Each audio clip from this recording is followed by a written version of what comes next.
Le Jourdain est une crise profonde, entraînant un changement profond.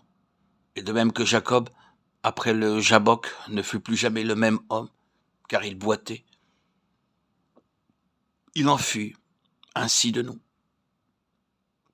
Aussi, la révélation de la croix est une crise qui nous amène dans la connaissance subjective et expérimentale de ce qu'elle est et de ce qu'elle signifie, parce qu'elle devient en nous un principe vivant dont l'opération de cette division semble devoir se prolonger durant toute notre vie.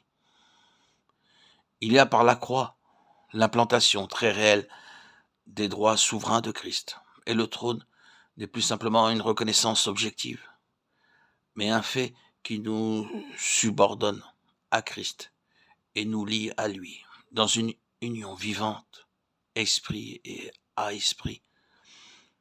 Avant, nous en avions entendu parler en des temps semblables, mais qui n'avaient aucune signification subjective pour nous, bien que nous en comprenions le sens.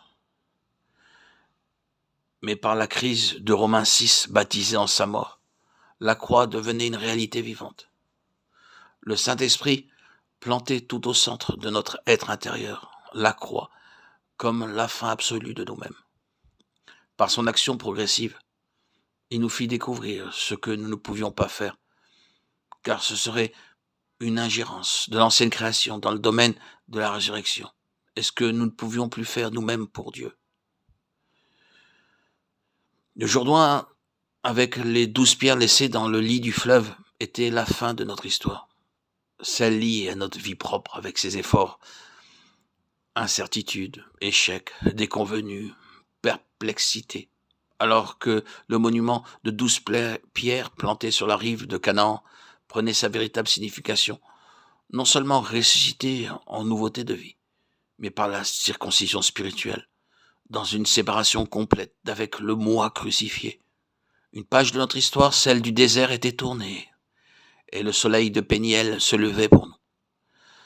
La différence, qui ne supporte aucune comparaison, en est indiciblement grande. Désormais, nous étions sur une base céleste et nous allions apprendre à dépendre d'une autorité effective, Christ vivant en nous. Désormais, ce sera l'esprit de vie qui gouvernera. Ce fut un chemin nouveau, une route nouvelle, un enseignement nouveau.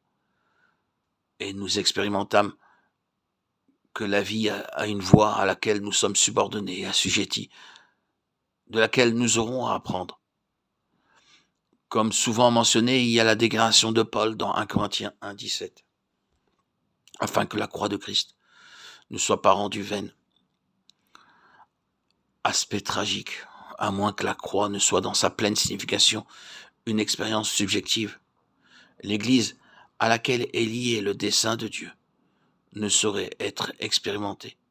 Et ceci débouche sur le fait que l'enseignement concernant la signification de la croix ne va généralement pas au-delà de l'aspect substitutif, ce qui laisse les croyants dans l'expérience du désert et de l'immaturité, malgré une dépense d'énergie, d'entreprises diverses, de fatigue pour des résultats spirituels si peu correspondants.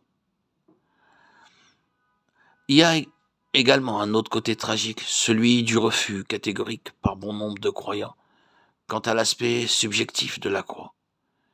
Et ceci explique les situations douloureuses que nous connaissons dans le peuple de Dieu que nous sommes.